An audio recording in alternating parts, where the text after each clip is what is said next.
Hello students, good morning. Students, we are reading our sixth lesson, The Crisis of Democratic Order, and we have read about economic context, background to emergency, and now we will start from Gujarat and Bihar movements. Gujarat and Bihar movements का मतलब क्या है कि यहाँ पर गुजरात और बिहार में आंदोलन चलाया गया था और वो आंदोलन किसके द्वारा चलाया गया था? स्टूडेंट्स के द्वारा ही चलाया गया था। तो इसमें हम ही आज इसी चीज़ के बारे में पढ़ेंगे, गुजरात एंड बिहार मूवमेंट्स के बारे में, क्योंकि जो हमारे यहाँ पर डेमोक्रेटिक ऑर्डर के लिए जो क्राइसिस बना था, संकट बना था, तो वो कैसे कैसे बना था उसके बैकग्राउंड के बारे में हम पढ़ने जा रहे हैं। तो गुजरात एंड बिहार मूवमेंट्स के बारे में पढ़ेंगे आज। तो इसमें क्या दे रखा है देखिए। तो इसमें दिया है students protest in Gujarat and Bihar. Protest का मतलब होता है विरोध करना, विरोध प्रदर्शन करना। तो स्टूडेंट्स जो हैं वो गुजरात और बिहार में प्रोटेस्ट करते हैं, विरोध करते हैं। Both of which were Congress ruled states had far reaching impact on the politics of the two states and national politics. Bihar और गुजरात में उस टाइम पर कांग्रेस की सरकार हुआ करती थी और यहाँ की राजनीति को पूरी तरह से इम्पैक्ट किया गया था, प्रभावित किया गया था। इन दोनों स्टेट्स की राजनीति को तो प्रभावित किया ही गया था, साथ में नेशनल पॉलिटिक्स को भी प्रभावित किया गया था इन मूवमेंट्स के जरिए।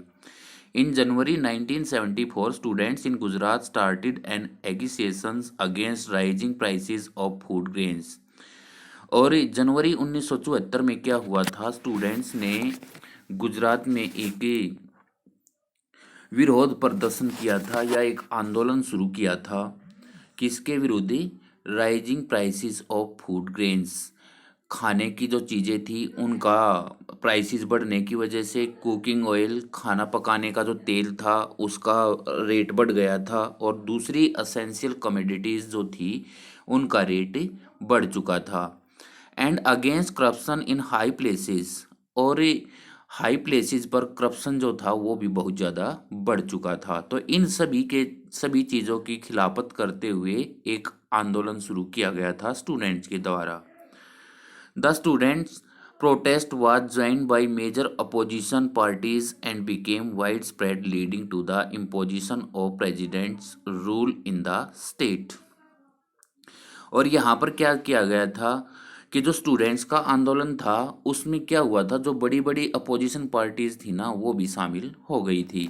जैसा कि आपने अभी जो ये किसान आंदोलन चला हुआ था इसमें भी देखा था, किसान आंदोलन में जो पॉलिटिकल पार्टीज थी, अपोजिट पार्टीज जो थी, वो इस आंदोलन में पार्टिसिपेट करना शुरू कर चुकी थी।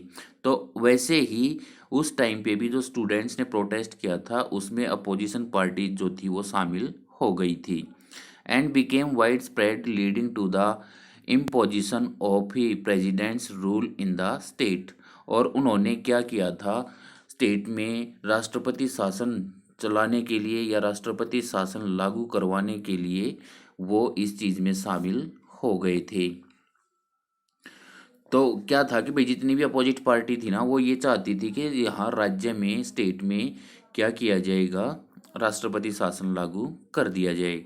Morarji Desai, a prominent leader of Congress ओ who was the main rival of Indira Gandhi when he was in the Congress, were not held in sorry were who was the main rival of Indira Gandhi when he was in the Congress, announced that he would go on an indefinite fast if fresh election were not held in the state। Morarji Desai जो थे उस time के Congress are का जो main leader था वो तो इंदिरा गांधी थी और कांग्रेस ओ के जो मेन लीडर थे वो मोरारजी देसाई थे।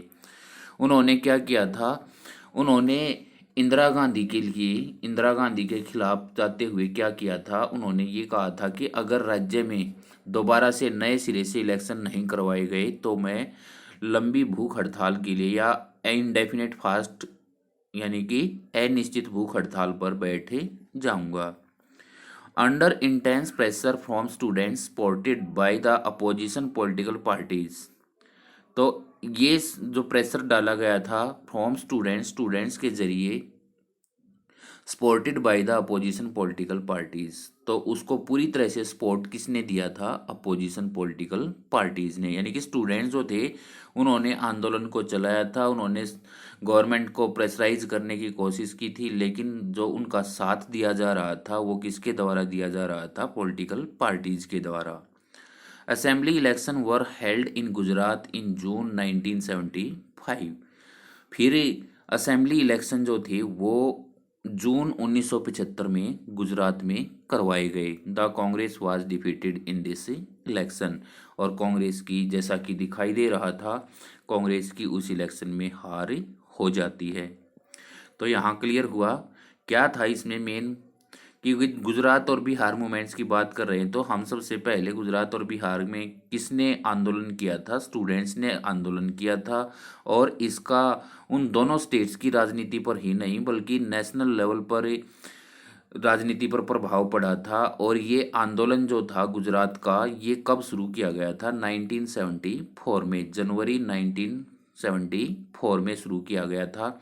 और इस आंदोलन को शुरू करने का मेन पर्पज था महंगाई का बढ़ना, यानी कि महंगाई बढ़ने के खिलाफ छात्रों ने आवाज़ उठाई थी। जो भी फूड ग्रेन्स थे, जो भी खाने की चीज़ें थी, उनके दाम बढ़ गए थे। और दूसरा जो था, जो एसेंशियल कमोडिटीज़ थी उनके दाम बढ़ गए थे। और हाई प्लेसेस पर करप्शन जो था वो दिन प्रतिदिन बढ़ता जा रहा था, जिसके कारण स्टूडेंट्स ने उसका प्रोटेस्ट किया था। तो ये आंदोलन चला था। और इस आंदोलन में, स्टूडेंट्स के आंदोलन में, फिर जो पॉलिटिकल लीडर्स थे, पॉलिटिकल पार्टीज थी जो कांग्रेस आर के अपोजिट थी, उन्होंने भी एंट्री करनी शुरू कर दी। और मोरारजी देसाई ने तो ये कह दिया था कि अगर नए सिरे से इलेक्शन नहीं करवाए गए तो वे अनिश्चितकालीन भूख हड़ताल पर बैठ जाएंगे। तो फिर जो इलेक्शन हुए वो 1975 में हुए, जून 1975 में गुजरात में। और फिर क्या हुआ, जो इलेक्शन हुआ था उसमें कांग्रेस की पूरी तरह से हार हुई थी। उसके बाद आता है in March 1974 students came together in Bihar to protest against rising prices, food scarcity, unemployment, and corruption. After a point, they invited Jayaprakash Narayan JP, who had given up active politics and was involved in social work, to lead the student movement. He accepted it on the condition that the movement will remain non-violent and will not limit itself to Bihar. Thus, the students' movement assumed a political character and had national appeal. People from all walks of life now entered the movement. Jayaprakash Narayan demanded the dismissal of the Congress government in Bihar and gave a call for total revolution in social, economic, and political spheres in order to establish what he considered to be true democracy. A series of burns, ghiravs, and strikes were organized in protest against the Bihar government. The government, however, refused to resign. तो इसमें क्या दिया गया है कि मार्च 1974 में बिहार में भी, जैसे कि गुजरात में हुआ था ना जनवरी 1974 में, तो मार्च 1974 में बिहार के स्टूडेंट्स ने ऐसे ही महंगाई बढ़ने के कारण एक आंदोलन शुरू कर दिया, बेरोजगारी के लिए, करप्शन के लिए। तो अब यहाँ पर जयप्रकाश नारायण जो राजनीति से संन्यास ले चुके थे, उनको इनवाइट किया गया इस आंदोलन में पार्टिसिपेट करने के लिए। और उन्होंने उनसे प्रार्थना की, उनसे रिक्वेस्ट की कि आप स्टूडेंट मूवमेंट को लीड करें। तो जयप्रकाश नारायण ने उनकी इस बात को एक बात के आधार पर स्वीकार किया। उनसे पहले एक शर्त मांगी कि आप इस आंदोलन को नॉन वायलेंट तरीके से चलाएंगे या अहिंसक तरीके से, यानी कि हिंसा का सहारा नहीं लेंगे। तो फिर जयप्रकाश नारायण ने इस आंदोलन में शामिल होने के लिए कहा था। फिर जयप्रकाश नारायण ने डिमांड की थी dismissal of Congress government in Bihar, Congress government को ख़त्म करने के लिए बिहार में, और एक सोशल इकोनॉमिक पॉलिटिकल स्पेयर्स के लिए एक रिवॉल्यूशन शुरू करने की बात कही थी, एक क्रांति का आह्वान किया था। और यहाँ पर इस चीज़ को सच्चे डेमोक्रेसी के रूप में माना गया था। और फिर इस आंदोलन के तहत जगह जगह पर बंद लगाए गए थे, घेराव किए गए थे और स्ट्राइक की गई थी। तो इस तरह से ये काम चलता रहा था। उसके बाद आता है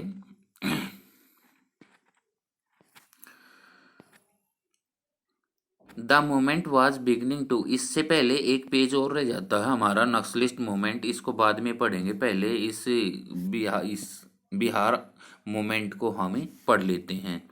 तो the movement was beginning to influence national politics. Jayaprakash Narayan wanted to spread the Bihar movement to other parts of the country. Alongside the agitation led by Jayaprakash Narayan, the employees of the railway gave a call for nationwide strike. This threatened to paralyze the country. In 1975, JP led a people's march to the parliament. This was one of the largest political rallies ever held in the capital. He was now supported by the non-Congress opposition parties like the Bharatiya Janasangh, the Congress or the Bharatiya Lokdal, the Socialist Party and others. These parties were projecting JP as an alternative to Indira Gandhi. However, there were many criticism about his ideas and about the politics of mass agitations that he was employing. Both the Gujarat and Bihar agitations were seen as anti-Congress and rather than opposing the state government. They were seen as protest against the leadership of Indira Gandhi. She believed that the movement was motivated by personal opposition to her. तो इसमें क्या दिया है देखिए, तो जो आंदोलन था ना उसमें जो जयप्रकाश नारायण थे, जयप्रकाश नारायण ये चाहते थे कि जो हमारी नेशनल लेवल की पॉलिटिक्स है इस पर इस आंदोलन का काफ़ी प्रभाव पड़े। और जयप्रकाश नारायण के नेतृत्व में या उनकी लीडरशिप में ये आंदोलन चलाया गया था। तो इसमें जो रेलवे के कर्मचारी थे वो भी इसमें शामिल हो गए थे, रेलवे के कर्मचारियों ने भी इसमें भाग लेना शुरू किया था। तो ये कह सकते हैं कि हम ये नेशन वाइड हड़ताल थी वो शुरू हो गई थी, नेशन वाइड जो स्ट्राइक थी इसमें वो शुरू हो गई थी। और 1975 में क्या हुआ था, जयप्रकाश नारायण ने क्या किया था, एक पार्लियामेंट मार्च की थी। पार्लियामेंट मार्च का मतलब संसद मार्च का नेतृत्व किया था। और यहाँ क्या था कि भाई बहुत बड़ी रैली की गई थी। रैली का मतलब क्या था, बहुत बड़ी जनसभा की गई थी। और इसमें भारतीय जो जनसंघ थी पार्टी थी, ये भारतीय जनसंघ कांग्रेस और भारतीय लोकदल सोशलिस्ट पार्टी और दूसरी जो गैर कांग्रेसी पार्टी थी, नॉन कांग्रेस पार्टीज थी, उन्होंने भी इसमें अपना समर्थन दिया था। तो इससे क्या हुआ था, जेपी यानी कि जयप्रकाश नारायण, उनको इंदिरा गांधी के एक अल्टरनेट के रूप में देखा गया। इंदिरा गांधी का अल्टरनेट उसको बनाया गया था। उसके बाद था जो जेपी था यानी कि जयप्रकाश नारायण, उन्होंने अपनी जो जन प्रतिरोध की रणनीति चलाई थी। जन प्रतिरोध का मतलब क्या था कि भाई उन्होंने लोगों को साथ लेकर के जो स्ट्राइक की थी उसकी आलोचनाएं जो की जा रही थी उससे भी छुटकारा मिल गया था। अब गुजरात और बिहार दोनों ऐसे राज्य थे जहां पर ये आंदोलन कांग्रेस विरोधी माना गया था। ये नहीं था कि भाई इसको स्टूडेंट मूवमेंट के रूप में ही देखा गया था, इस आंदोलन को कांग्रेस विरोधी आंदोलन का रूप ही दे दिया था। हर कोई ये चाह रहा था कि भाई कांग्रेस की गवर्नमेंट जो है उसको खत्म कर दिया जाए। और इंदिरा गांधी जो थी उसका ये मानना था कि ये आंदोलन स्टूडेंट का आंदोलन नहीं है और ना ही ये महंगाई के खिलाफ आंदोलन है। ये आंदोलन अपोजिट पार्टी से कांग्रेस को हटाने के लिए नहीं बल्कि इंदिरा गांधी के खिलाफ इस आंदोलन को चलाए हुए हैं। और वास्तव में अगर देखा जाए तो जो अपोजिट पार्टी थी उनका मेन टारगेट यही था कि इंदिरा गांधी को उसकी पोस्ट से हटाया जाए।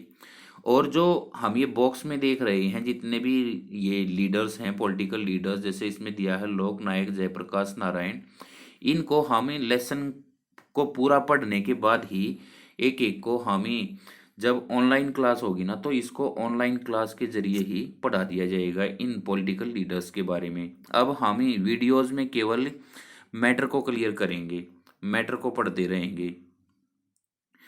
इसमें अब ये जो पिछला पेज रहता है द नक्सलिस्ट मूवमेंट, इसको पढ़ते हैं हम। तो इसमें क्या दिया है, in 1967 a peasant uprising took place in the Naxalbari police station area of Darjeeling Hills district in West Bengal under the leadership of the local cadres of the Communist Party of India, Marxist. Beginning from the Naxalbari police station, the peasants' movement spread to several states of India and came to be referred broadly as the Naxalist movement. In 1969, they broke off from the CPI-M and a new party, Communist Party, Marxist-Leninist CPI-ML, was formed under the leadership of Charu Majumdar. It argued that democracy in India was a sham and decided to adopt a strategy of a protracted guerrilla warfare in order to lead to a revolution. तो इसमें नक्सलवादी जो movement था, Naxalist movement जो था, नक्सलवादी आंदोलन जिसको बोलते हैं, ये कहाँ पर चलाया गया था? एक तो पश्चिम बंगाल में चलाया गया था और पश्चिम बंगाल का एक पर्वतीय जिला है। पर्वतीय जिला का मतलब क्या है? जहाँ पर पहाड़ी एरिया है, दार्जिलिंग नाम से, वहाँ पर एक नक्सलबाड़ी पुलिस स्टेशन है, वहाँ से इसको शुरू किया गया था नक्सलिस्ट मूवमेंट को 1967 में। और इसमें क्या था, एक किसान विद्रोह किया गया था, एक किसान आंदोलन किया गया था। और इसकी जो लीडरशिप की थी, इसमें जो अगुवाई की थी वो किसने की थी? कम्युनिस्ट पार्टी ने की थी। और कम्युनिस्ट पार्टी के जो लोकल पीपल थे ना, उन्होंने इसको चलाया था। इस आंदोलन को किसने चलाया था? नक्सलिस्ट मूवमेंट को कम्युनिस्ट पार्टी के जो स्थानीय लोग थे, लोकल पीपल थे, उन्होंने, लोकल कैडर के जो पीपल थे, उन्होंने इसको चलाया था। और शुरू कहाँ से किया गया था? इसको नक्सलबाड़ी पुलिस स्टेशन से किया था।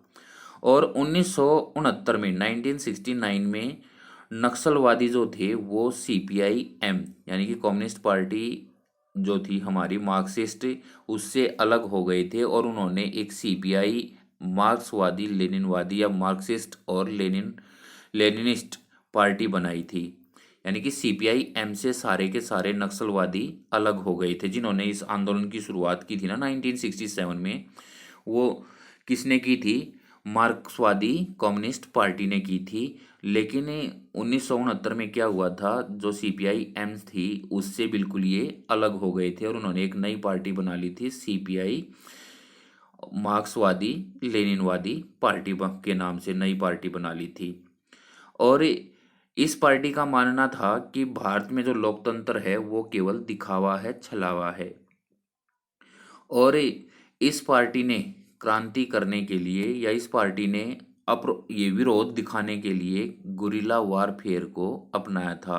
अब जिसको गुरिल्ला वारफेयर के बारे में नहीं पता, तो गुरिल्ला वारफेयर क्या होता है? गुरिल्ला वारफेयर होता है जब हमारे सामने कोई ताकतवर आदमी होता है और हमें पता है कि भाई हम उसको ताकत के साथ झुका नहीं सकते या उसके सामने हम लड़ नहीं सकते, तो उसको नुकसान पहुंचाने का दूसरा तरीका, या छुप करके उसको नुकसान पहुंचाया जाए, या इनडायरेक्ट तरीके से उसको नुकसान पहुंचाने की जो पॉलिसी होती है वो गुरिल्ला वारफेयर के नाम से ही जानी जाती है। यानी कि जो विरोधी होता है वो ताकतवर होता है, ताकतवर होने के कारण उसका आमने सामने से मुकाबला नहीं किया जा सकता हो तो गुरिल्ला वारफेयर तक टेक्निक को अपनाया जाता है। तो इसमें आगे दिया है, the naxalist movement has used force to snatch land from the rich land owners and give it to the poor and the landless. Its supporters advocated the use of violent means to achieve their political goals. In spite of the use of preventive detention and other strong measures adopted by the West Bengal government run by the Congress Party, the Naxalite movement did not come to an end. In later years, it spread to many other parts of the country. The Naxalist movement has by now splintered into various parties and organizations. Some of these parties, like the CPI-ML Liberation, participate in open democratic politics. तो इसमें क्या दिया गया है, जो नक्सलवादी आंदोलन था उसमें क्या था कि जो लैंड ओनर्स थे, लैंड ओनर्स जो थे यानी कि जो भूमि के मालिक थे, उनसे बलपूर्वक या फोर्सफुली जमीन जो थी वो ले ली गई थी, छीन ली गई थी। और वो भूमि जो थी, वो जमीन जो थी वो किसको दे दी थी, पुअर और लैंडलेस को, यानी कि गरीबों को, और जिनके पास जमीन जायदाद नहीं थी उनको वो जमीन दे दी थी। यानी कि अमीरों से जमीन छीन करके किनको दे दी थी, गरीबों को और भूमिहीन लोगों को दे दी थी। और इस आंदोलन के जो समर्थक थे उन्होंने क्या किया था, अपने राजनीतिक लक्ष्य जो थे, उनके जो पॉलिटिकल अचीवमेंट थी, पॉलिटिकल गोल्स थे, उनको ये गैर कानूनी तरीके से या फिर हिंसात्मक तरीके से अपने पास लेने के लिए उन्होंने कोशिश की थी। यानी कि यहाँ पर हिंसा का रास्ता अपनाया गया था। और इस टाइम पर कांग्रेस जो शासित पश्चिम बंगाल सरकार थी उसको नज़रबंदी समेत कई कड़े कदम उठाए थे। Major adopted by the West Bengal government run by the Congress party. अब नक्सलिस्ट मूवमेंट जो था वह अब खत्म होने की कगार पर आ गया था। बाद में क्या हुआ था, कई सालों में इसके ये कई पार्ट्स में फैल गया था। इंडिया का बहुत सारा पार्ट ऐसा था जहां पर नक्सलिस्ट मूवमेंट शुरू हो गया था। और यहाँ पर बहुत सारे जो पार्टियां थी वो इसमें शामिल हो चुकी थी, क्योंकि अपोजिट पार्टी जो थी उनका तो मेन मकसद क्या होता है, रूलिंग पार्टी को नीचा दिखाना। उसके बाद आता है लास्ट स्टेंजा, इसमें जो दिया गया, currently about 75 district in 9 states are affected by naxalist violence. तो यहाँ पर 75 डिस्ट्रिक्ट और 9 स्टेट्स का एरिया जो था नक्सलिस्ट वायलेंस से यानी कि नक्सलवादी हिंसा से प्रभावित हुआ था। Most of these are very backward areas inhabited by Adivasis. यहाँ पर जो एरिया था वो आदिवासियों का था। In these areas the sharecroppers होते हैं जो बटाई पर काम करने वाले किसान होते हैं।